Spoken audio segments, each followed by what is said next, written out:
Welcome to the newsroom. I am Joy Uchejim, and these are the headlines we're tracking at the moment. 33 persons have been killed by suspected herdsmen in coordinated attacks in Gwara West and Apa local government areas of Benue State, leaving many residents missing as the affected communities begin headcounts on Monday.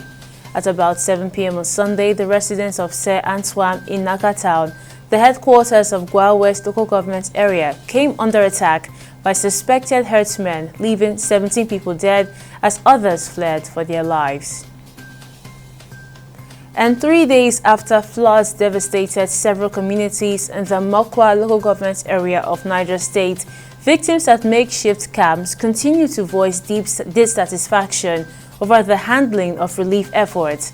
A visit to the affected communities by newsmen revealed the frustration and disappointment of flood victims, especially over the lack of adequate food supplies and poor camp conditions. And the National Drug Law Enforcement Agency (NDLEA) in Kano State has arrested 36 people during a special operation ahead of Eid el-Kabir celebrations. The agency spokesperson, Sadiq Muhammad Maigatari, shared this in a statement. He said the arrests were made during a 2-day raid in different parts of the state. According to him, the operation was carried out on May 30th and 31st.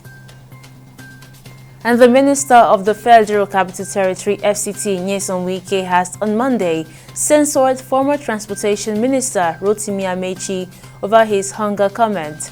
At a media parley in the nation's capital, Abuja, Wike said Amechi can't stay out of power, and his hunger comment was an insult to the sensibilities of Nigerians.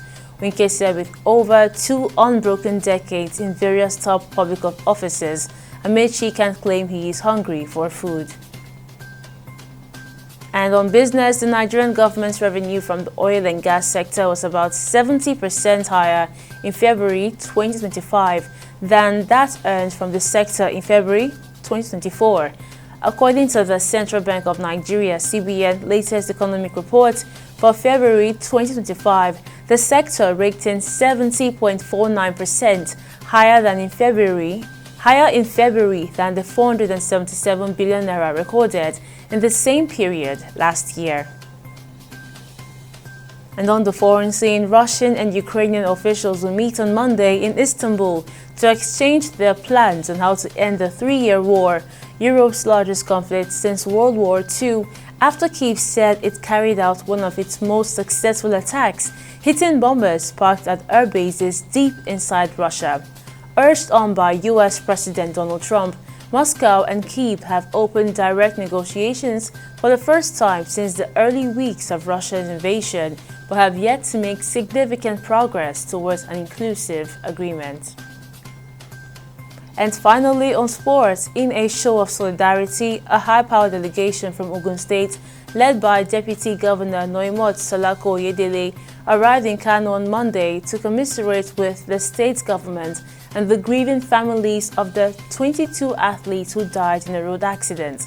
Salako Oyedele conveyed the condolences of Governor Dapo Abiodun and announced a donation of 1 million naira to each of the families of the victims as initial support. And those are the major stories from our newsroom at the moment. We'll bring you more updates at 6 p.m.